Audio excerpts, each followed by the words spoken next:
Hello children, once again I am here with a new topic of SST, that is expansion of British rule. And in this chapter we are going to study about the different civil administration, civil procedure, policies through which the British were unable to acquire the Indian territory step by step.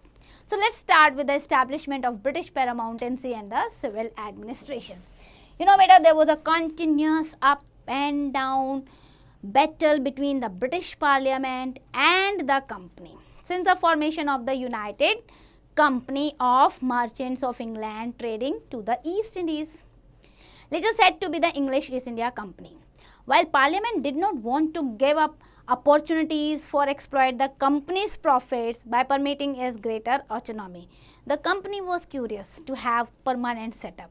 मतलब ऐसा हुआ कि जो British parliament थी ना, वहाँ पे ये कॉन्फ्लिक्ट होता रहा कि क्या हम एक ऐसी कंपनी बनाकर भेजें जिसको हम इतने ज़्यादा पावर दे रहे हैं कि वो ईस्ट इंडिया मतलब जाए और वहाँ जाके जो है व्यापार करे। बाद में उनको ये भी लगता था कि नहीं, अगर वो उनको ज़्यादा ऑटोनॉमी दी जाएगी तो वो प्रॉपर वहाँ रूल ओवर करने लग जाएंगे और ब्रिटिश पार्लियामेंट यानी ब्रिटेन तक पूरा प्रॉफिट नहीं आएगा। बट डिस्कशन और डिबेट के बाद finally English East India Company को इंडिया भेज दिया गया। सो ग्लोबल मार्केट में ईस्ट इंडिया कंपनी जो थी became the single biggest British player. भाई उन्होंने आके अपनी मोनोपोली को, डोमिनेंस को दिखाया, अच्छा प्रॉफिट भी गेन किया। इवन मोनोपोली जो ओपियम में उन्होंने की थी, trading in Bengal, that was pursued by the company in 1773।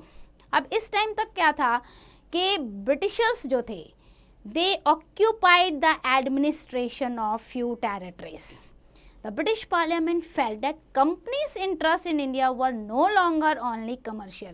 अब उधर यूरोप में बैठे बैठे ब्रिटिश पार्लियामेंट को लग रहा था ये जो हमने ईस्ट इंडिया कंपनी भेजी है ना इंडिया में, ये सिर्फ कमर्शियल पर्पस के लिए नहीं है। वहाँ पे अब क्या हो रहा है, ये धीरे धीरे अपना नेचर चेंज करके पॉलिटिकल पावर गेन कर रहे हैं। इसलिए ब्रिटिश पार्लियामेंट को लगता था कि डायरेक्ट रूल जो है वो ब्रिटिश पार्लियामेंट के हाथ में आना चाहिए, अदरवाइज सारा प्रॉफिट तो ये जो मर्चेंट का ग्रुप है, जो ईस्ट इंडिया कंपनी है, ये ले जाएगी। That's why the British parliament made the first direct intervention. जब उन्हें पता चला ना ये धीरे धीरे पावरफुल हो रही है ईस्ट इंडिया कंपनी, इसलिए उन्होंने फर्स्ट डायरेक्ट इंटरवेंशन किया in the affair of India by introducing the regulating act in 1773। नहीं तो क्या होगा बेटा, जो ब्रिटिश पावर है, जो ब्रिटिश मोनार्की है, क्वीन एलिजाबेथ हैं, उनकी तो वैल्यू डाउन हो जाएगी अगर ये पावरफुल बन जाएंगे। इसीलिए उन्होंने वहाँ से ये रेगुलेटिंग एक्ट 1773 का पास किया, जिसमें इन्होंने कट शॉर्ट की थोड़ी सी इंग्लिश ईस्ट इंडिया कंपनी की पावर। अब इसमें क्या था, according to the act Warren Hastings he became the first governor general of the India. उन्हें बना के भेजा गया ब्रिटिश इंडिया का फर्स्ट गवर्नर जनरल और मेजर चेंजेस इंट्रोड्यूस किए गए एडमिनिस्ट्रेटिव स्ट्रक्चर में। अभी जो चेंजेस हुए, the company was in close supervision by the British government. अभी तक जो कंपनी जिस पे पूरा सुपरविजन नहीं था ब्रिटिश पार्लियामेंट का, ब्रिटिश गवर्नमेंट का, फ्री इंजॉय कर रहे थे अपने राइट्स, वो अब सुपरविजन आ गया, क्लोज कनेक्ट हो गए ब्रिटिश गवर्नमेंट के साथ। Now the governors of the companies commercial settlement became the governors of provinces. अब क्या हुआ, although the East India Company continued to trade, several of its officials became the administrator in the new British regime। भाई continue करो, लेकिन अब इनके जो officials थे वो ब्रिटिश रिजाइम के कंट्रोल में आ गए थे। तो very big armies were establish to defend the companies territories, to suppress the neighbouring Indian states and crush any possible internal opposition. तो एक तरीके से आप ये कह सकते हो कि ब्रिटिश पार्लियामेंट और ब्रिटिश गवर्नमेंट का डायरेक्ट इंटरवेंशन स्टार्ट हो गया था। द मोमेंट वॉरेन हास्टिंग जब गवर्नर जनरल बने, उन्हें जो है he was in charge of the companies position through out the India. He abolish the dual system. सबसे पहले जो रॉबर्ट क्लाइव ने ड्यूअल सिस्टम इंट्रोड्यूस किया था ना, कि जो जितना भी ऑफिशियल वर्क है वो इंडियन ऑफिशियल्स करेंगे और रियल पावर जो है कंपनी के हाथ में रहेगी, वो ड्यूअल सिस्टम खत्म कर दिया वॉरेन हास्टिंग ने। But the meanwhile Maratha surface the terrific power in the north. Haidar Ali, Tipu Sultan, ये भी लेजेंडरी रूलर हो रहे थे मैसूर के। They also gave the blow and time to time Britishers को वो भी चैलेंज दे रहे थे। Having taking side of the French during the war, the rulers of Mysore continued with their struggle against the company. क्योंकि मैसूर वालों ने हमेशा फ्रेंच से साथ लिया था तो वो ब्रिटिशर्स के खिलाफ थे और एंग्लो मैसूर वॉर होती ही रही। क्योंकि वो अंग्रेजों के बिल्कुल खिलाफ थे मैसूर। अब क्या हुआ, मैसूर को कैसे एनेक्स किया गया। The state of Mysore had maintain its freedom since the end of Vijayanagar empire. जब तक विजयनगर एम्पायर का कंप्लीट एंड नहीं हो गया तब तक जो है वो उनका एनेक्सेशन नहीं हो पाया था, तब तक वो अच्छी पोजीशन में थे। But further it accepted the rule of the Mughals. बाद में जो है मैसूर ने मुगलों का रूलर ऐसे एक्सेप्ट कर लिया। At the time of Nadir Shah attack, जब नादिर शाह का अटैक हुआ ना, तब जो ये थे मैसूर वाले, they got the opportunity to assert its independence, कि भैया ये मुगल वाले हमें सेफ नहीं कर पाएंगे, वी शुड रिमेन इंडिपेंडेंट। तो Mysore has declared as an independent state. और उन्होंने किसने बनाया था, चिक्का कृष्णा ने बनाया था ये एक नया इंडिपेंडेंट स्टेट।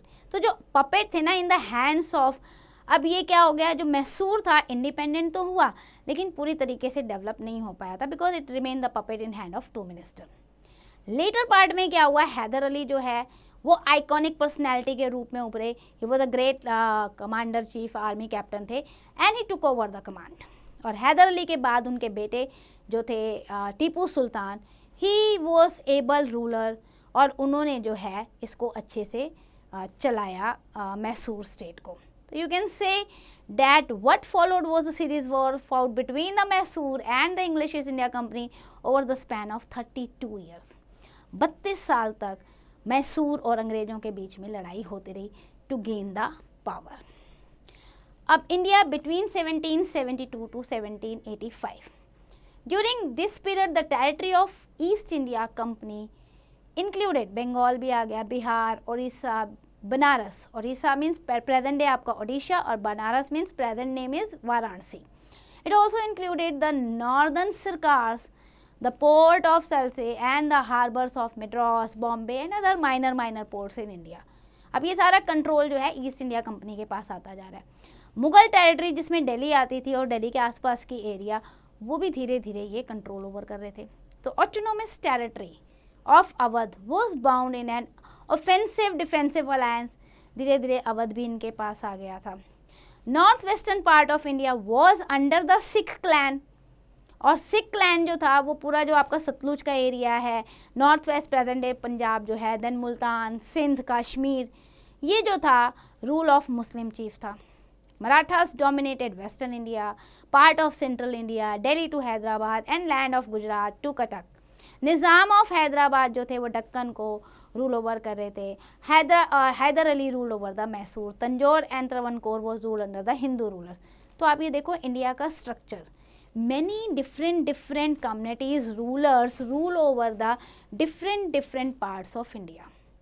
तो इंटरनल ही बहुत सारे रूलर इंडिया में उस समय थे 1772 से लेके 1785 तक। But we were discussing about the Mysore war. आपको ये स्ट्रक्चर समझने की ज़रूरत थी।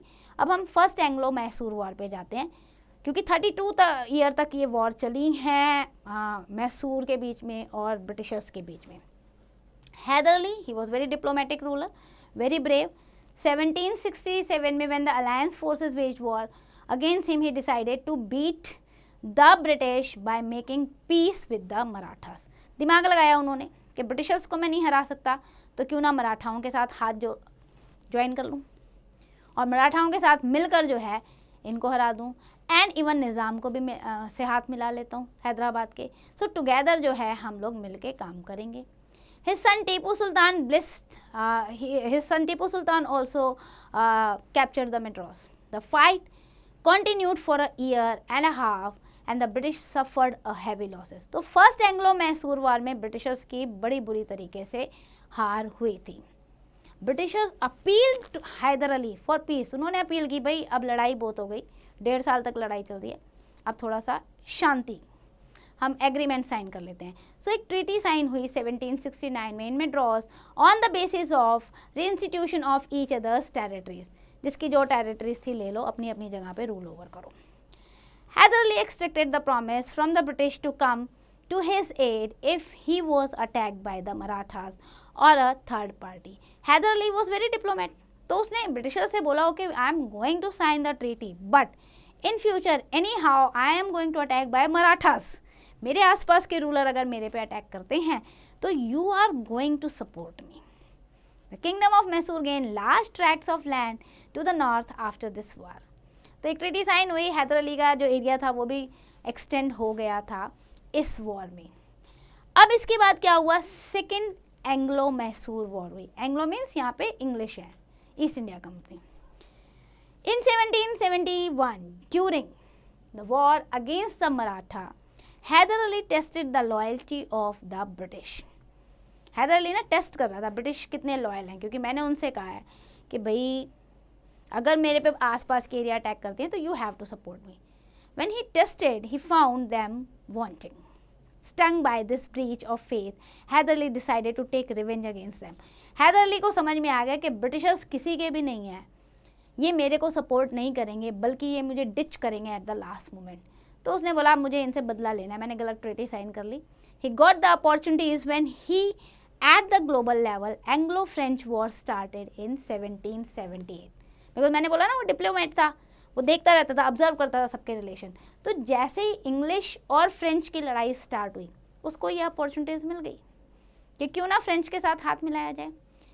सो दे कैप्चर्ड द, क्या हुआ, जो ब्रिटिश एंग्लो फ्रेंच वॉर हुई थी 1778 में, British resolve to drive the French out of India. इसमें फ्रेंच की तो हार हो गई थी।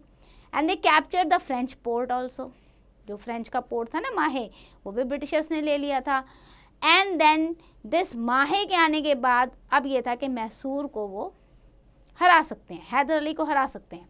ही attack the Carnatic and reach the Kanjivaram only 45 miles from the Madras unopposed. सोचो, उसने अपने आप ही अटैक कर दिया हैदर अली ने, 45 माइल्स वो चल के कांजीवरम भी पहुंच गया, मद्रास तक उसे कोई रोक नहीं पाया।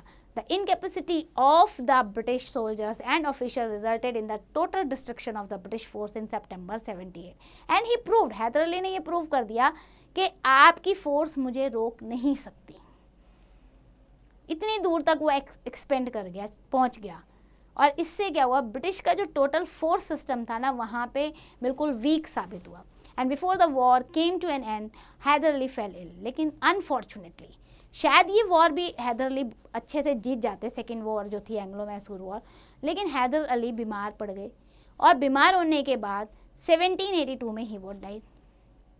The war was continued by Hyder Ali son name Tipu Sultan.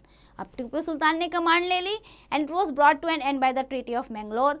The treaty Mangalore in 1784, according to it the two parts exchanged their territories and prisoners of war.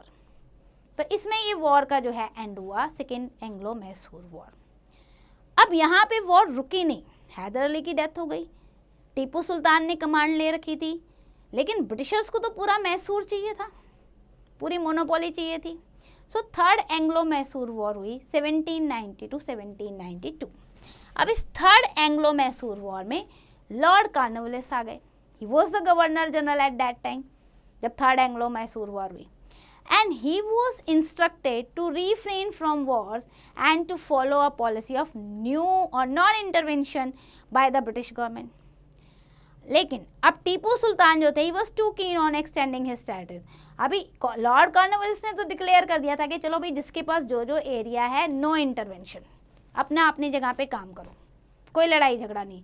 लेकिन इस समय तक टीपू सुल्तान को लग रहा था कि वो अपनी टेरिटरीज को एक्सटेंड कर सकते हैं, क्योंकि उन्हें लगता था एग्रेशन बहुत ज़्यादा ज़रूरी है। अगर मैं अपने आसपास के एरिया को सेव नहीं रखूँगा, any time they can attack on my capital Srirangapuram, तो उन्हें एक्सटेंड करना ज़रूरी था। 1789 में Tipu Sultan attack the Travancore state an ally of the British. अब ये ब्रिटिश का अलाय था। Taking advantage of the situation the British forge the triple alliance of Nizam Marathas and the war lasted for 2 years, but British major general Medows could not suppress the Tipu सुल्तान। 2 साल में भी वो टीपू सुल्तान को हरा नहीं पाए, जबकि अलाइज के साथ लड़ रहे थे। So what happen in 1791 Cornwallis himself took over the command. उन्हें लगा इनसे नहीं होगा, कॉर्नवालिस खुद गए, उन्होंने कमांड ली पूरी अपने ब्रिटिश ट्रूप्स की आर्मी की। देन पूरा बेंगलोर कैप्चर किया, फिर वो श्रीरंगापट्टनम भी पहुंच गए जो टीपू सुल्तान की कैपिटल थी। टीपू ने however defended his capital very well to extent for forcing Cornwallis to retreat. But क्या हुआ, February 1792 में the war culminated in resounding defeat of Mysore. Mysore की हार हुई। टीपू को एक ह्यूमिलिएटिंग ट्रीटी साइन करनी पड़ी श्रीरंगापट्टनम में मार्च 1792 में। और इस टाइम क्या हुआ, British were in the position of dictate, जो कहेंगे वो करना पड़ेगा टीपू सुल्तान को, क्योंकि वो जीत चुके थे पूरा Mysore. And Tipu Sultan has to surrender nearly half of the Mysore territory, आधा मैसूर उन्हें देना पड़ा ब्रिटिशर्स को। और ये जो लड़ाई, जो ये आधा मैसूर इन्हें देना पड़ा, उस समय ब्रिटिशर्स अकेले तो लड़ नहीं रहे थे। ब्रिटिशर्स के साथ कौन थे, निज़ाम थे। निज़ाम जो हैदराबाद के थे उनकी सेना थी, मराठास की सेना थी और ब्रिटिशर्स की खुद की सेना थी। तो इन तीनों सेनाओं के बीच में बट गया मैसूर का एक बहुत बड़ा हिस्सा। एंड इवन उनके ऊपर एक कंपनसेशन लगाया गया कि वॉर में इतना खर्च हुआ है तो वो उन्हें जो है पैसा उतना देना पड़ेगा, और उनके दोनों बच्चों को एज ए होस्टेज रख लिया गया जब तक आप पूरा पेमेंट नहीं करोगे। तो ये एक हार्श और ह्यूमिलिएटिंग ट्रीटी थी टीपू सुल्तान के लिए। तो ये थर्ड मैसूर वॉर में जो हार हुई। इसके बाद भी ये वॉर रुकी नहीं, फोर्थ मैसूर वॉर आ गई। अब इस समय जो लॉर्ड वेलेस्ली थे, he became the governor general. अब कॉर्नवालिस से लॉर्ड वेलेस्ली आ गए। इन्होंने एक नया सिस्टम इंट्रोड्यूस कर दिया था, that was the subsidiary alliance. Subsidiary alliance में क्या था, under this the native state was expected to acknowledge the British authority, function entirely on the British term, कि मतलब आप राजा तो हो लेकिन पपेट राजा हो, टोटल का टोटल काम जो है ब्रिटिश टर्म पे चलेगा। तो राजा नाम के लिए, लेकिन सारी जो है ब्रिटिश अथॉरिटी चल रही है। टीपू सुल्तान ने मना कर दिया कि मैं सब्सिडरी अलायंस के अंडर अपना मैसूर नहीं दूंगा जो बचा खुचा है। And he tried to get the external help to outside the British. और उन्होंने क्या किया, अपनी बड़ी आर्मी बनानी शुरू कर दी। And asked the French to support him. French से उन्होंने सपोर्ट मांगा। Wellesley attacked the Mysore in 1799। Tipu fought very bravely but he was killed in action against the British at Srirangapatnam. अपनी कैपिटल में वो मारे गए। फोर्थ वॉर जो थी Mysore war, Anglo Mysore war, with the death of आपका Tipu Sultan, it was the victory of the Britishers. तो पूरा का पूरा मैसूर जो था वो ब्रिटिशर्स के हाथ में आ गया। सो 4 war was fought in between the Mysore and the Britishers, English. Then we are going to discuss about the subsidiary alliance and the growth of colonial army. क्योंकि लॉर्ड वेलेस्ली ने ये सिस्टम इंट्रोड्यूस किया था सब्सिडरी अलायंस का, जिसमें British supremacy धीरे धीरे India में बढ़ रही थी। This system was practically forced a ruler who was face constant threat from the other state. कि भैया इसमें क्या कहते थे, इस अलायंस में होता था नंबर 1 कि British troops were to be provided, कि आपको जो लोकल राजा थे ना उनको ये कहा जाता था कि अगर आसपास का कोई भी राजा, कोई भी दूसरा है वो आप पे अटैक कर रहा है तो ब्रिटिश ट्रूप्स आपको हेल्प देगी, यानी ब्रिटिश आर्मी आपके साथ है, वो आपके स्टेट की प्रोटेक्शन करेगी। लेकिन इस प्रोटेक्शन के लिए भैया आपको हमारी आर्मी को पेमेंट करनी पड़ेगी। Ruler had to pay the maintenance of the troops. Then the ruler had to expel all foreigners other than the those of British nationalities. जितने भी उनके कोर्ट में फॉरेनर्स हैं एक्सेप्ट ब्रिटिशर्स, सबको हटाना पड़ेगा।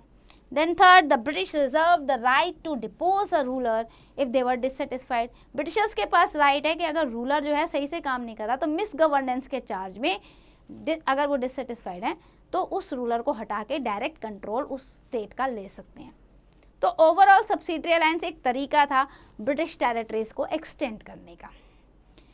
Now, by accepting this system, the ruler had effectively accepted the supremacy of the British. और इसी चार्ज पे देखो अवध भी इनके हाथ में आया था। On the other hand, this system proved highly advantageous for the British. इससे उनकी जो एरिया थी वो धीरे धीरे एक्सपेंड हो रही थी। Now, just check this green box. Policy of non-intervention. After the American War of Independence, the British government was severely criticized for their policy of East India Company. भाई इनको क्रिटिसाइज किया गया था कि आप अपनी जो पॉलिसी है उसे सही करो। क्यों? क्योंकि in order to recast their policies and to consolidate their position in the British occupied territories, the British Parliament passed an act which outlined the system of governing the territories. ये British parliament को English East India company का action बिल्कुल भी पसंद नहीं आया। उन्होंने अपना ही एक एक्ट पास करके दे दिया। It introduce the policy of non intervention.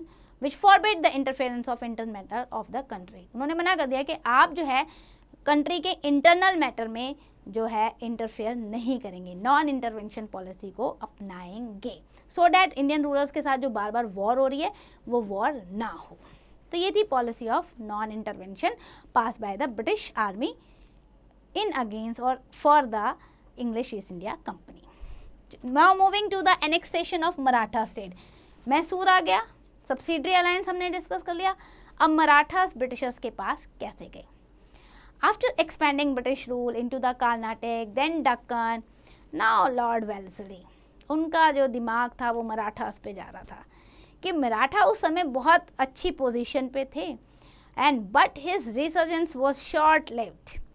Fourth Maratha chiefs had established their independent state, Gaikwad of Baroda, then Bhosle of Nagpur, then Scindia of Gwalior, Holkars of Indore, ये सारे मिलकर चला रहे थे। So British took advantage of the internal conflict। उन्हें ये समझ में आ रहा था कि मराठा स्टेट्स जो है ये अलग अलग चीफ के अंडर आ चुका है, अलग अलग एरिया में, नागपुर में कोई है, बड़ौदा में कोई है, इस इंटरनल कॉन्फ्लिक्ट का फ़ायदा उठाना चाहिए। So after 43 years, 1775 to 1880, and 3 wars, they ultimately managed to bring the Maratha under the British control। तो देखते हैं वो कौन सी 3 वॉर थी। फर्स्ट एंग्लो मराठा वॉर 1775 से 1782 के बीच में हुई थी। उस समय पेशवा बाजी, जो पेशवा माधव राव थे, ही डाइड इन 1772। और क्या हुआ फिर, उनके जो ब्रदर थे नारायण राव, उन्होंने गद्दी संभाली and he was killed by his uncle only. Raghunath Rao थे, उनके अंकल ने उन्हें मार दिया। Who then declared himself as a Peshwa, कि मैं आप पेशवा बनूंगा। British also supported his clan. Britishers ने कहा बस मजे लो, सपोर्ट करो इन लोगों को। The Marathas backed Narayan Rao sons Mahadev Rao two. Civil war broke out हो गई। Marathas led by the Nana Phadnavis, a great Maratha minister, fought against the Raghunath Rao and the British allies, और उन्होंने उन्हें डिफीट भी किया, जो हमारे नाना फडणवीस थे। The British had to sign the humiliating treaty। अब क्योंकि नाना फडणवीस ने मराठास को ऑर्गेनाइज करके समझाया कि भैया कोई बाहर वाला ही मौके का फ़ायदा उठा रहा है, तो इसलिए मिलकर जब सबने लड़ाई लड़ी और ब्रिटिशर्स की हार हुई, तो they have to sign this treaty, and treaty of that was Wadgaon, by which they had to surrender all the territories। जितनी भी टेरिटरीज अब तक आपने लिए इसे वापस करो, ठीक है। And then Warren Hasting the governor general attempted to retrieve the prestige of company and sent a strong force. जब वॉरेन हास्टिंग को ये पता चला कि हम वहाँ हार गए हैं और हमें सारी ट्रीटी देनी पड़ी है, सारी territories we have to given back to the Marathas, then he sent the strong force to recapture all the territories. And then Surat, after that Gwalior, इस तरीके से धीरे धीरे ट्रीटीज जो टेरिटरीज थी दोबारा ब्रिटिशर्स ने एक्वायर कर ली। The treaty of Salbai 1782 brought an end of the war. The treaty assured that mutual restitution of the each others territories. इसमें ये हुआ कि भैया आपस म्यूचुअल अंडरस्टैंड कर लो, तुम मेरी टेरिटरी वापस कर दो, मैं तुम्हारी टेरिटरी वापस कर देता हूँ, and guaranteed peace for 20 year. 20 years तक कोई लड़ाई झगड़ा नहीं। The company also recognized Madhav Rao too as the Peshwa of Marathas। तो ये हुई फर्स्ट एंग्लो मराठा वॉर। अब जब इतना हो गया तो सेकेंड एंग्लो मराठा वॉर कैसे हो गई?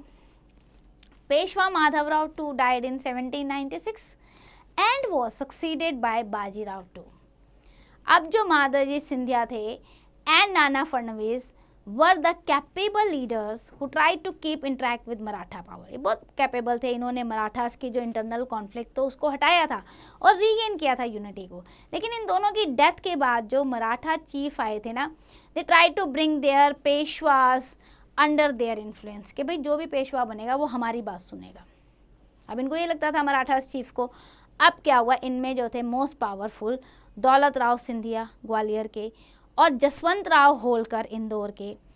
1801-1802 तक Scindia join the Peshwa Bajirao against Holkar और war fought between two of supremacy. अब क्या हो रहा है, इनमें आपस में लड़ाई हो रही है सिंधिया और होलकर के बीच में कि भाई कौन गद्दी पे बैठेगा।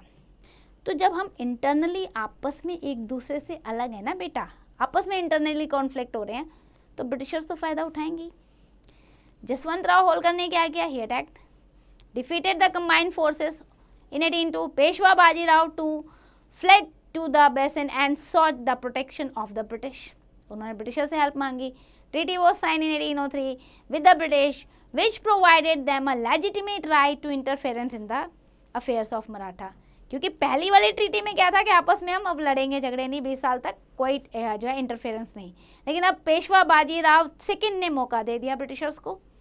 संधि साइन हुई कि हाँ ठीक है, हम आपके जो है इंटरनल मैटर में इंटरफेरेंस करेंगे और आपकी हेल्प करेंगे.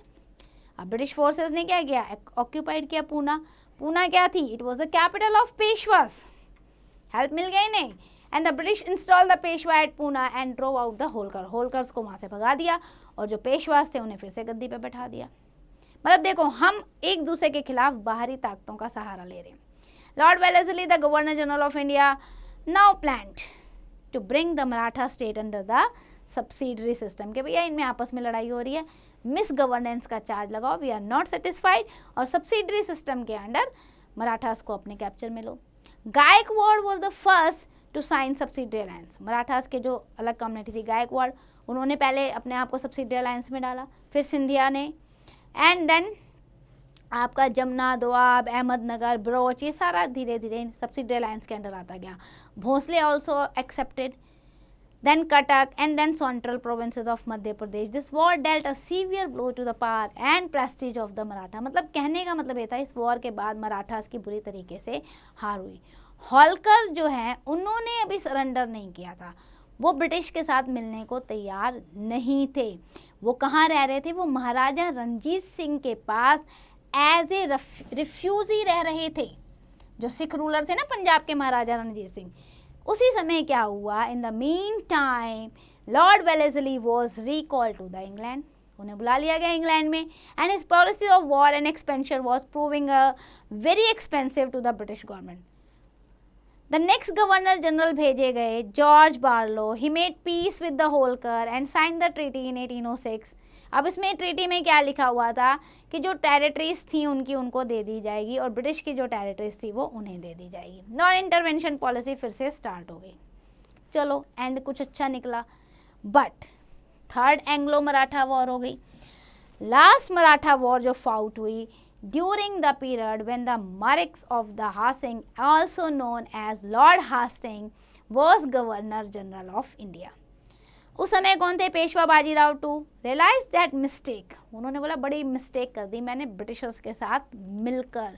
ही फेल्ट सफोकेटेड, और वो अपने आप को फ्री करना चाह रहे थे. उन्हें लगा मैं पपेट राजा बन के रह गया. He wanted to make himself free and he help the other Maratha chief. उन्होंने अदर मराठा चीफ के साथ हाथ मिलाया कि हम मिलकर जो है ब्रिटिशर्स के खिलाफ लड़ेंगे. Hasting came to know about it and force the Peshwa to sign the treaty. लेकिन हासिंग को पता चल गया उनका प्लान, वो एग्जीक्यूट होता उससे पहले उन्हें पकड़ लिया, मजबूर किया. ट्रीटी ऑफ पूना साइन हुई. इसके अंदर क्या था कि Peshwa had to renounce the leadership of Maratha chief and had to surrender Konkan to the British. ये पूरा कोंकण एरिया ब्रिटिशर्स के अंदर आ गया. ऐसे ही सिंधिया के साथ भी इन्होंने साइन करवाई ट्रीटी हासिंग ने, जो आपके वॉरेन हास्टिंग थे. Then treaty of Gwalior sign हुई सिंधिया के साथ to help the British against the पिंडारीज.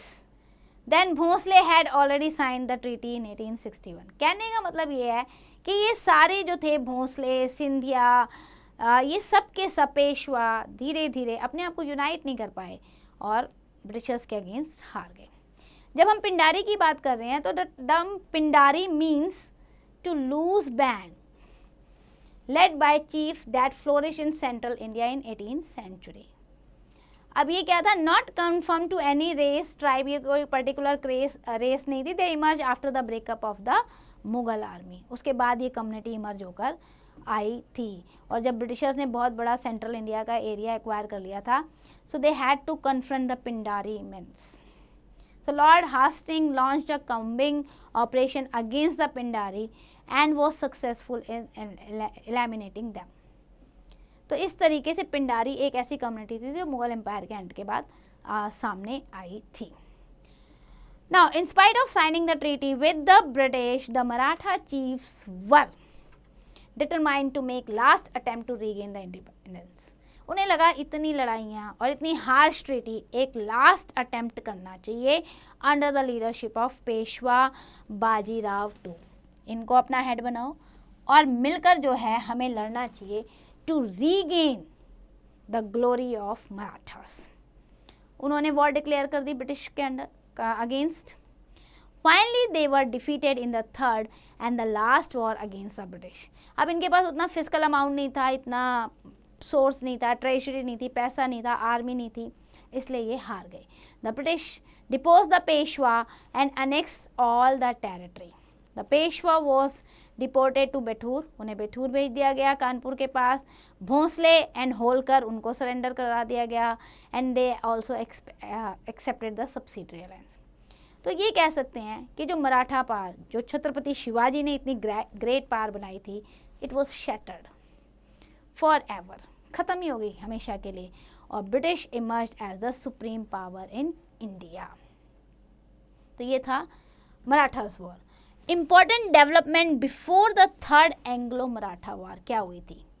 Third Anglo Maratha war से पहले क्या डेवलपमेंट थी? जो इम्पॉर्टेंट डेवलपमेंट थी that was in 1817 in order to safeguard the British territories ना, जावा एंड सुमात्रा, जो ब्रिटिशर्स ने ऑक्यूपाइड कर लिया था ना इंडिया के बाहर, ये जो आइलैंड है जावा सुमात्रा, इनको। The Singapore was also conquered which strengthen the British position. हुआ क्या कि ब्रिटिशर्स नॉट ओनली इंडिया, आसपास के एरिया को भी कैप्चर करे थे, जावा, सुमात्रा, उसके बाद Singapore.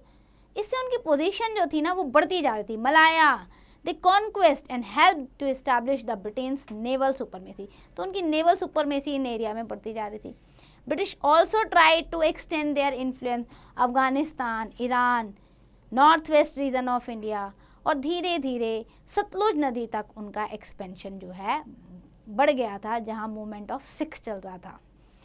Then ruler Ranjit Singh to the east that river, the same year the treaty of Amritsar was concluded between the British and the Sikh ruler Ranjit Singh। अब इस ट्रीटी के अंडर भी जो है कहीं ना कहीं इनको पूरा का पूरा अथॉरिटी मिलती जा रही थी। Lord Hastings the governor general consolidated and strengthen the position of the company. अभी देखो कैसे ब्रिटिशर्स की पावर धीरे धीरे बढ़ रही है। तो उन्होंने क्या किया, नेपाल को भी कैप्चर कर लिया, उसके बाद जो राजपूत चीफ थे उन्हें कैप्चर कर लिया, उनको सब्सिडरी अलायंस के थ्रू फोर्स कर दिया। देन इस टाइम तक थर्ड मराठा वॉर स्टार्ट हो चुकी थी। अब यहाँ पे देखो पोजीशन किसकी सबसे ज़्यादा अच्छी है, ब्रिटिशर्स की, और मराठास वीक पोजीशन में थे। That's why after the third Maratha war Britishers gain the many territories and Marathas completely shutter down. अब मराठास के बाद मैसूर भी गया, मराठा भी गया। अब चलते हैं पंजाब की तरफ, एनेक्सेशन ऑफ पंजाब। पंजाब हमने डिस्कस किया बेटा, महाराजा रणजीत सिंह जी के अंडर था। He was also known as the lion of Punjab and the founder of an independent Sikh kingdom in Punjab. Independent, किसी भी बड़ी अथॉरिटी के अंडर नहीं थे। He emerged as a dynamic Sikh leader 1792 में। उन्होंने लाहौर को अपनी कैपिटल बनाया एंड बाय 1823 तक उन्होंने अपने किंगडम को बढ़ाकर सतलुज से पेशावर तक कर दिया। Peshawar now it is in Pakistan and from Kashmir up to the border of Sindh. यहाँ तक वो अपना एम्पायर, अपना किंगडम बढ़ाकर ले गए। ब्रेव सोल्जर थे, एबल स्टेटमैन थे, टॉलरेंट रूलर थे, लोग उन्हें चाहते थे। 40 ईयर उन्होंने अपनी एरिया में शासन किया, लेकिन फिर भी अंग्रेजों की निगाह में वो चुप रहे थे। सो इसलिए फर्स्ट एंग्लो सिख वॉर जो है डिक्लेयर हो गई 1845-1846 में। क्यों? After the death of Maharaja Ranjit Singh in 1839 Sikh state जो है उसमें भी पॉलिटिकल इंस्टेबिलिटी आ गई, कोई स्ट्रॉन्ग रूलर नहीं आया। इसकी वजह से क्या हुआ, जेलस जो क्लेमेंट्स थे वो ये सोच रहे थे कि भैया ये पूरा किंगडम जो है हमारे अंडर आ जाए। अभी in 1843 Dalip Singh, youngest and only surviving son of Ranjit Singh, यही एक बच्चे थे, वो रूलर बने under the protection of his mother Rani Jindan. But real power जो थी वो आर्मी के कंट्रोल में थी, क्योंकि अभी वो बहुत छोटे थे Dilip Singh, which Ranjit Singh had organise along European lines. अब आर्मी चला रही थी पूरा ये Sikh kingdom. To get rid of the army, Rani Jindan and the Sikh chiefs encouraged the army to invade British territory. उन्हें लगा कि ये भाई आर्मी का बहुत ज़्यादा कंट्रोल हो रहा है, तो आर्मी को कहते हैं पहले ब्रिटिश टेरिटरीज को इन्वेड किया जाए। The British never were never great friends with the Sikh and the first Anglo Sikh war जो है वो स्टार्ट हो गई। अब सिख आर्मी ने सतलुज को क्रॉस कर दिया। Battle were fought at Mudki, Firoz Shah and Sobraon in which the British emerged victorious. ये बहुत गलत डिसीजन था। इस लड़ाई में ब्रिटिशर्स जीत कर सामने आए और नेक्स्ट 2 ईयर के लिए पंजाब जो था ब्रिटिश के प्रोटेक्शन में आ गया। British army occupied Lahore, treaty of Lahore sign की गई and then it was force that Sikh in terms which the British occupied the Jalandhar Doab. ये ब्रिटिशर्स के अंडर आ गया। सिख आर्मी को रिड्यूस कर दिया गया कि इतनी बड़ी आर्मी नहीं हो सकती, कम कर दिया गया साइज में, and they had to pay the maintenance for the British army. Dalip Singh was recognized as a ruler of Lahore. Beside paying the heavy amount, Sikh were forced to hand over the Kashmir also to the Britishers. इतना सारा कश्मीर भी गया इनके पास, who sold it to the Raja Gulab Singh Dogra of Jammu for इतने लेरा। मतलब बाद में उन्होंने इसको बेच दिया। सोचो, एरिया बिक रही थी उस समय। अब हम डिस्कस करेंगे महाराजा रणजीत सिंह जी के बारे में। He was a very great ruler and founder of the great Sikh state. As a child, Ranjit Singh was inflicted a smallpox और उनकी एक आँख जो है वो अपनी बचपन में खो चुके थे smallpox की वजह से। Though not handsome in appearance, he had a magnetic personality. Appearance में इतने सुंदर नहीं थे, but एक आकर्षण था। His foreign minister Fakir Azuddin was asked by the Lord Auckland which of the Maharaja's eyes was missing. He replied, The Maharaja is like the sun who has only one eye. एक ऐसा सूरज जिसकी एक ही आंख है, और splendorous and luminosity of his single eye, so much I have never dared to look at another eye. वो कह रहे इतनी रोशनी, इतना तेज उनकी एक आंख में था कि दूसरी आंख तो हम कभी देख ही नहीं पाए कि है या नहीं है। इतना अच्छा बखान जो है उन्होंने किया था महाराजा रणजीत सिंह के बारे में। Means he was a very great ruler, that's why तो उन्हें कहा जाता था lion of Punjab. Now the second Anglo Sikh war पे चलते हैं। द लाहौर ट्रीटी, क्योंकि ह्यूमिलेटिंग ट्रीटी थी सिख चीफ के लिए, तो सेकेंड वॉर तो होनी ही थी। भाई इतना बड़ा एग्रीमेंट साइन किया है, हमने अपना राज्य खोया है, तो सेकेंड सिख वॉर स्टार्ट हो गई। अब इसमें क्या हुआ, जो आपके सिख चीफ थे Diwan Mul Raj, the governor of Multan in April 1848, instead of suppression of revolt, Lord Dalhousie, then Governor General, declared the war against the Sikh war. उन्होंने बोला ना ना ना, इनको लड़ाई करो इनके साथ, इनको हरा दो और कंप्लीट पंजाब अपने अंडर ले लो। अब क्या हुआ, जब ये वॉर डिक्लेयर हुई, battles were fought at Ramnagar, Ramnagar में फाउट हुई, ठीक है, that was is Chillianwala and Gujrat. The decisive battle was fought at Gujrat on February 13, 1849, जिसमें सिख की कंप्लीटली हार हो गई और लॉर्ड डलहौजी ने अनेक्स कर लिया Punjab to the British empire, कि पंजाब अब टोटली ब्रिटिशर्स के कंट्रोल में है। And during this time the famous Kohinoor was taken away by this and the presented to the Queen Victoria. Kohinoor ले लिया गया और क्वीन विक्टोरिया को प्रेजेंट कर दिया गया। अब आता है Lord Dalhousie and his policies of expansion. जैसे सब्सिडरी अलायंस लेकर आए थे ना वो, अब लॉर्ड डलहौजी एक पॉलिसी लेकर आए, that policy was known as doctrine of lapse. ये भी एक एनेक्सेशन पॉलिसी थी, जैसे सब्सिडरी अलायंस थी, तो इन्हें लगता था कुछ पॉलिसी ऐसे इंट्रोड्यूस करो जिससे ऑटोमेटिकली जो ब्रिटिश टेरिटरीज हैं, जो इंडियन टेरिटरीज हैं, they come under the British control. Now under the doctrine of lapse what happen, it was based on surrendering of the right to rule in the absence of natural heir. Any ruler of India, whether if they are not having the natural hair, उनका अपना कोई खुद का बेटा नहीं होता ना, so that territory will pass on in the hand of Britishers. That is the policy of doctrine of lapse. It had been on practice in India and many states under this policy came under the control of Britishers, जिसकी वजह से काफ़ी लड़ाई भी हुई थी। If you remember Satara, Sambalpur, Jhansi की रानी, झांसी जो था 1853 में अनेक्स हुआ. 1854 Nagpur, they had been annexed under the doctrine of lapse because these rulers don't have their natural hair. Now, another method of annexation used by Lord Dalhousie was the abolition of titles and pension. ये जो राजाओं के पास title है ना, इन titles को abolish करो और pension नहीं दी जाएगी ऑफ द चाइल्डलेस रूलर, जिनके भी बच्चे नहीं हैं. Their territories were then annexed. Thus, Arcot, Tanjore were annexed to the British Empire, and the adopted son of Peshwa, Nana Sahab, was refused to pay the pension which the Peshwa has been receiving. Similarly, after the death of Nawab of Karnataka, British did not pay pension to his relatives. तो इस तरीके से सारी territories उनके पास आती गई.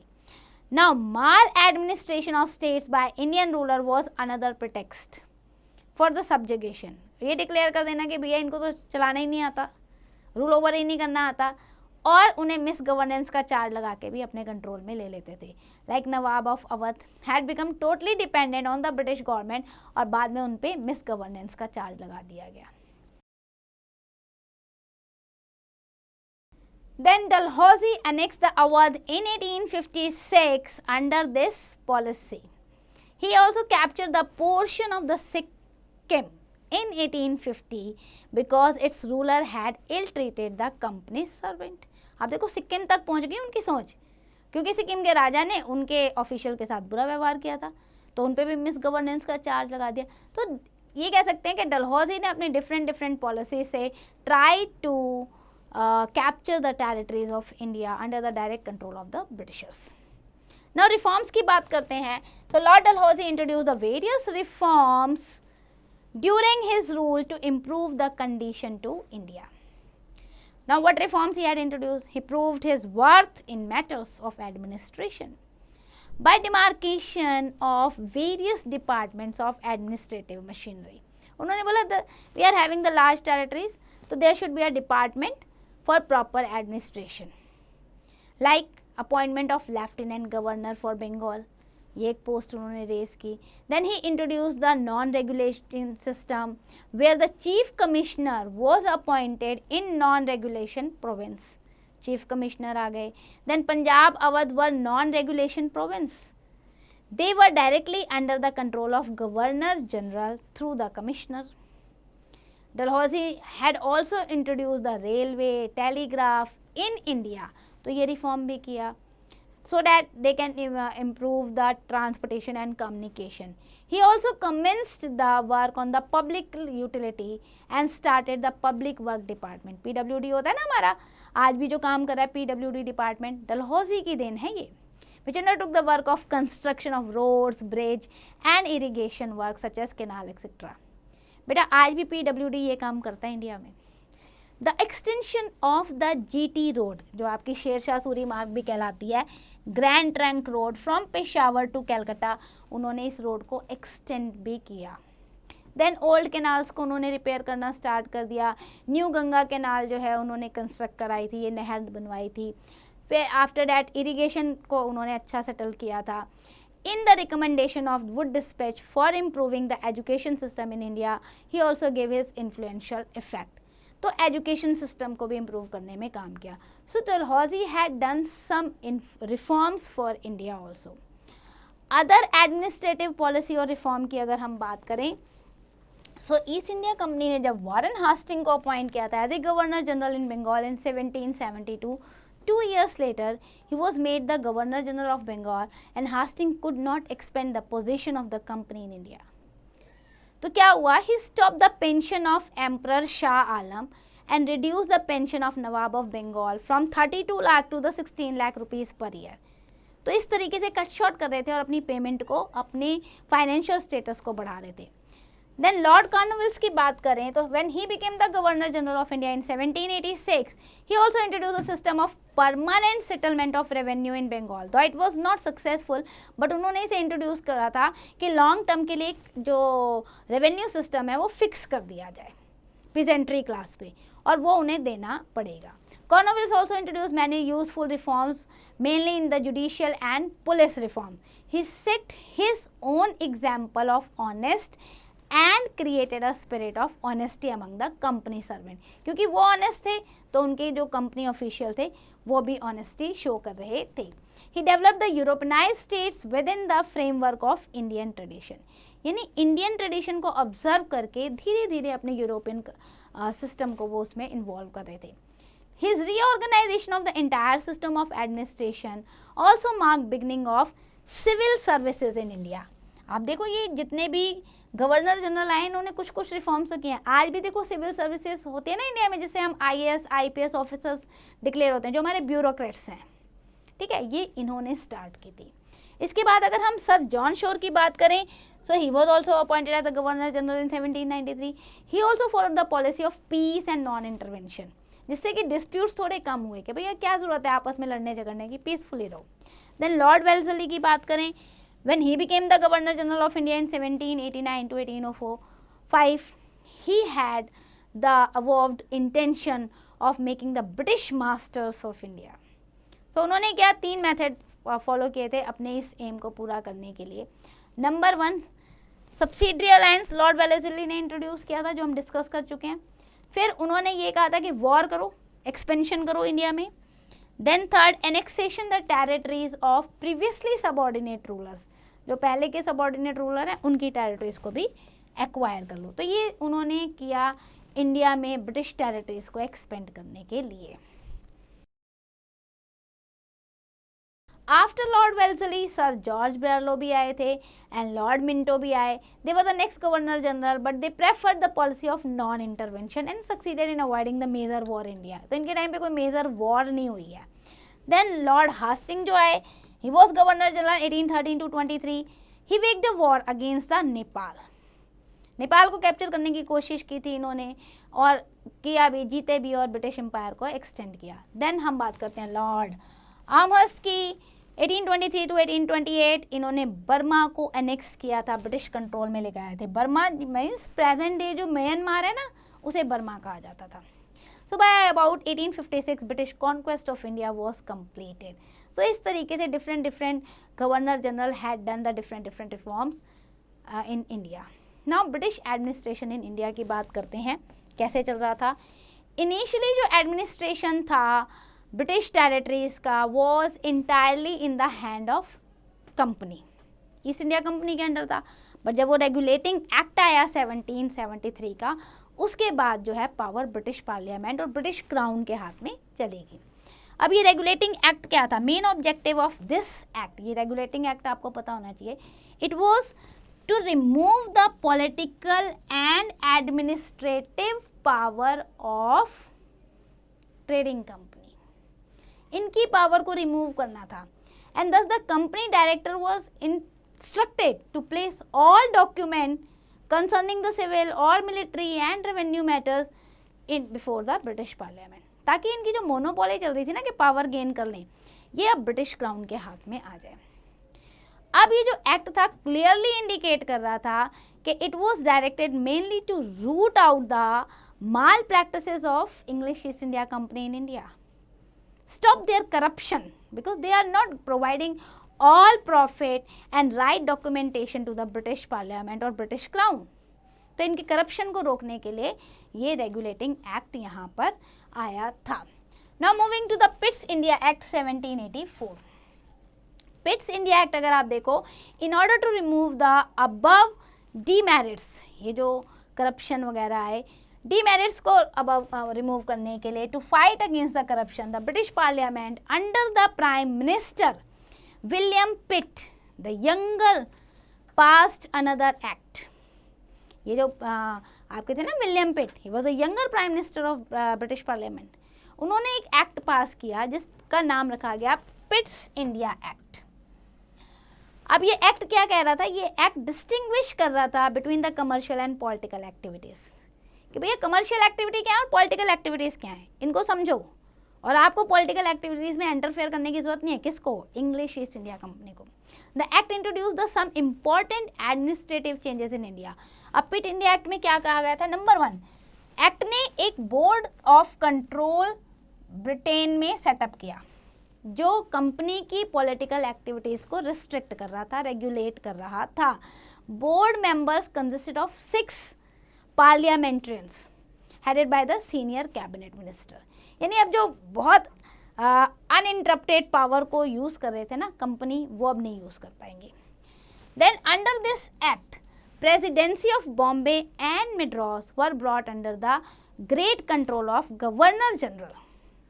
Direct governor general के हाथ में आ गया जब भी कोई मैटर हो वॉर का या डिप्लोमेसी का.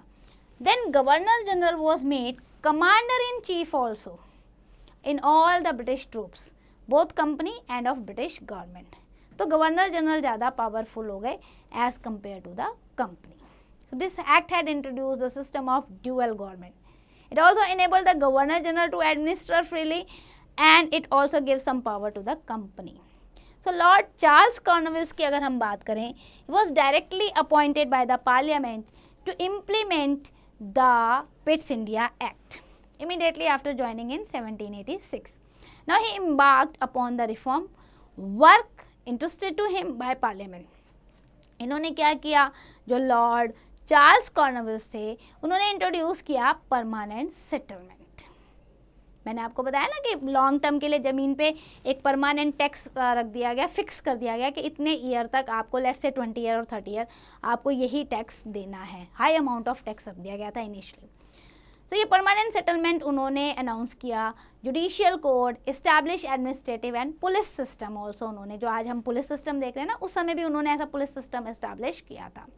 Pitt's India act was important from the administrative point of view, क्योंकि यहाँ एडमिनिस्ट्रेशन का कंट्रोल किसके हाथ में जा रहा है, ब्रिटिश पार्लियामेंट के हाथ में जा रहा है. It place the company and this affair under the control of British parliament.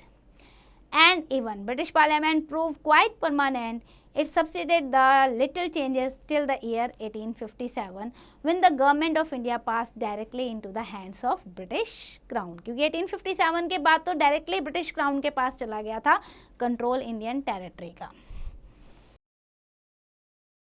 Then charter act की बात करते हैं. पिट्स इंडिया एक्ट के बाद चार्टर एक्ट, ये तीसरा एक्ट है. Regulating act, Pitt's India act, now charter act. Beside these acts, number of charter acts were also passed till 1857. अब हम सबसे पहले बात करेंगे charter act of 1813. It abolished the trading activities of the company, but monopoly of company in tea and its trade were retained. सिर्फ T में दिया गया और ट्रेड में बाकी सारी मोनोपोली खत्म कर दी गई. और इस एक्ट में ये भी था, it also permitted the Christian missionaries to settle in India to encourage the Christianity. And act also allotted the missionaries for an amount from the company's India's revenue for encouragement of education, literature, science, etc. You can say the first time an act made by the company responsible for the well-being of the Indian people. यानी first time एक ऐसा act आया जिसमें ये सोचा गया कि India के एजुकेशन और लिटरेचर में जो है इन्वेस्ट किया जाए. देन चार्टर एक्ट आया 1833 में. It abolish the companies monopoly over the T and it's trade. फिर टी पे भी जो इनकी मोनोपोली थी वो भी खत्म कर दी गई. Companies now become a purely administrative body under the British crown. British जो क्राउन जो कहेगा, यानी कि जो रानी की तरफ से आएगा, ब्रिटिश पार्लियामेंट की तरफ से जो ऑर्डर आएगा वो इन्हें फॉलो करना पड़ेगा. अब इसमें क्या था, जो गवर्नर ऑफ बंगाल थे वो गवर्नर जनरल ऑफ इंडिया बना दिए गए, उनको ज़्यादा पावर दे दी गई. उनकी जो काउंसिल थी वो कानून बना रही थी अलग अलग. Power was then centralized in the hand of the most powerful official, that is the Governor General. यानी 1833 का एक्ट गवर्नर जनरल के हाथ में सारी पावर दे गया. देन आपका आया charter act of 1853. It also further increase the parliamentary control over the companies affair. धीरे धीरे कंपनी का जो कहते हैं ना अस्तित्व धीरे धीरे खत्म कर रहे थे. Company's authority to recruit its official.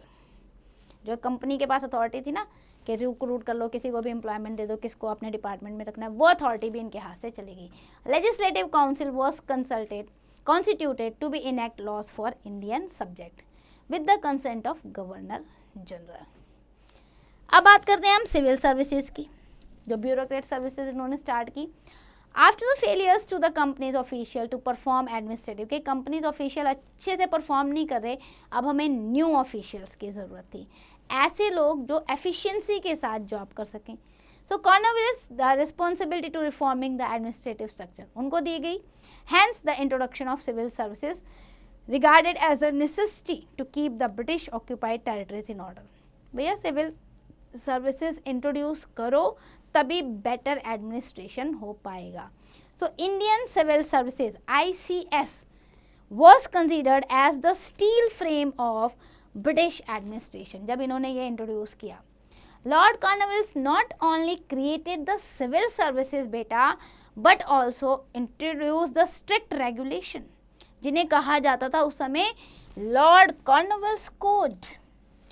He separated the commercial and revenue branch administration. तो ये जो ICS सर्विसेज थी ना, ये स्टील फ्रेम कहलाई ब्रिटिश एडमिनिस्ट्रेशन के लिए, और इसमें इन्होंने क्या किया, कमर्शियल और रेवेन्यू ब्रांच को अलग कर दिया. तो in course of time members of this service became the most efficient and high paid civil servant. Exam होते थे, उनको प्रॉपर ट्रेनिंग मिलती थी, तो एफिशिएंट ऑफिशियल अब रिक्रूट हो रहे थे. Now we are going to discuss the oldest example of civil services. Imperial bureaucracy अगर देखें चाइना की, यहाँ पे चाइना का दिया जा रहा है आपको एक case study. It is considered to be the oldest example of civil services.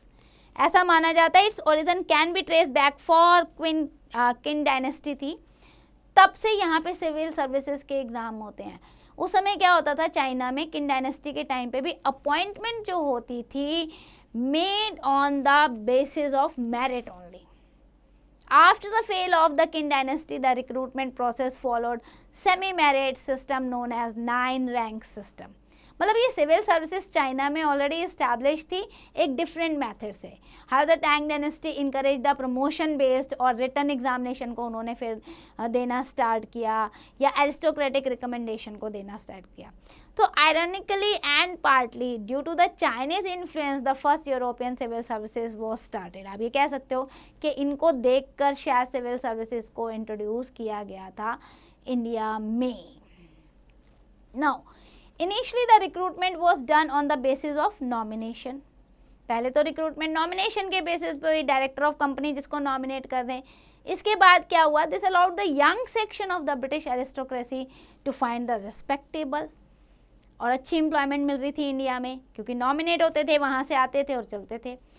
But in civil services in 1853 a system of open competition रख दिया गया. अब एग्जाम होगा भाई, बहुत नॉमिनेट हो गया एग्जाम, और कोई भी दे सकता है एग्जाम.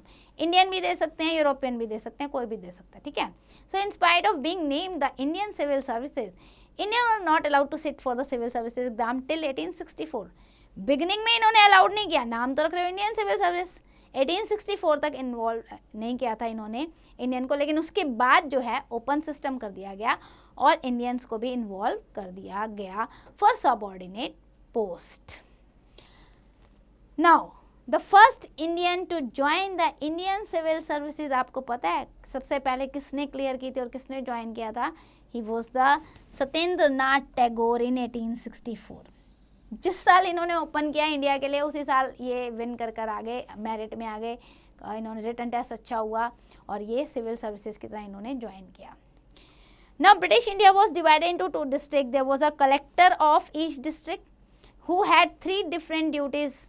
जो कलेक्टर होते थे उनको 3 काम करने होते थे. एक तो रेवेन्यू कलेक्ट करना है as a collector, law and order maintain करना है एज ए मजिस्ट्रेट, और जस्टिस एडमिनिस्टर करना है एज ए जज. ये 3 काम करने पड़ते थे. देन आफ्टर दैट आर्मी पे चलते हैं. तो आर्मी तो played a very vital role in the expansion and consolidation of the British power in India. Company's armies जो थी, it was very discipline better and loyal to the company officials. Its size grew in step with the British expansion, and highest position always held by an Indian was that of सूबेदार, and उससे highest position Britishers के पास होती थी. मतलब army की जो उसके head हैं सूबेदार, वो इंडियंस को रखा जाता था, लेकिन जो हाईएस्ट ऑफिसर्स होते थे वो ब्रिटिशर्स होते थे. पुलिस सिस्टम की अगर हम बात करें, during the time of Lord Cornwallis ये जो रेगुलर पुलिस फोर्स फॉर्म्ड हुई थी to maintain the law and order within the territory. अभी इफेक्टिव एडमिनिस्ट्रेशन सिस्टम था. उन्होंने जो पुलिस सिस्टम चलाया वो आज तक चल रहा है. They divided the district into थानास and each थानास were put under the charge of दरोगा. थाना इंचार्ज होते हैं ना, दरोगा कहा जाता है. Village policeman become the chowkidar. 1791 में the post of superintendent of police SP it was also created. फिर उसके बाद DSP की पोस्ट क्रिएट की गई. As in the army only European were eligible for higher post. Army में जैसे हाई पोस्ट जो है ब्रिटिशर्स के पास थी, वैसे ही पुलिस में भी हायर पोस्ट जो है वो सिर्फ इंग्लिश पर्सन यानी यूरोपियन के पास थी, लोअर पोस्ट जो थी वो इंडियन के पास थी। बट आप ये देखो, ये जो पुलिस सिस्टम स्टार्ट करके गए, it is still prevailing in India. Judicial organization की बात करें, with its spare of responsibility widening the company felt the need for introducing the proper judicial network. तभी चलेगा रूल ऑफ लॉ। इनिशियली तो British continued with the Indian legal system जो prevailed कर रहा था मुगल रूल से ही, बट इन 1774 में supreme court establish किया गया। और आपको पता है बेटा, पहला सुप्रीम कोर्ट कहाँ इस्टेब्लिश हुआ था? It was in Calcutta. अभी जो सुप्रीम कोर्ट है इंडिया का वो कहाँ इस्टेब्लिश है? It is in New Delhi. Okay, so Warren Hastings set up the Diwani Adalat. Diwani अदालत मतलब सिविल कोर्ट हो गया आपका, और फौजदारी अदालत मतलब क्रिमिनल कोर्ट। डिस्ट्रिक्ट लेवल पे ये जो है इस्टेब्लिश किए गए। उसके बाद लॉर्ड कॉर्नवालिस ने इसे इस्टेब्लिश किया, ग्रेडेड स्ट्रक्चर कोर्ट का बनाया। Then lowest court were headed by Indian जज, और आपके जो call the munsif and amins कहा जाता था इंडियन जज को, lower court.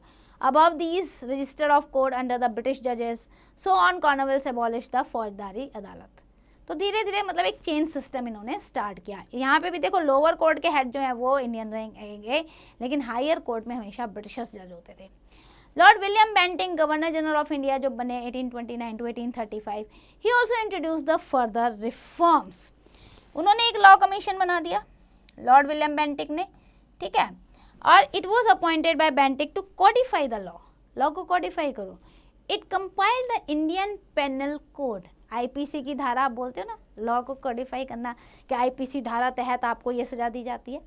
That Indian penal code established by Lord William Bentinck, the code of civil procedure and code of criminal procedure. 1865 में हाई कोर्ट एस्टैब्लिश किए गए 3 प्रेसिडेंसी टाउन में, कैलकाटा, मेड्रास एंड बॉम्बे। अब हम चलते हैं land revenue policies of the company. So in this way different land revenue system was introduced by Britishers, चाहे वो महलवारी हो, चाहे आपका इजारदारी हो, रैयतवारी हो, different land revenue collection system introduced by Britishers to collect the revenue.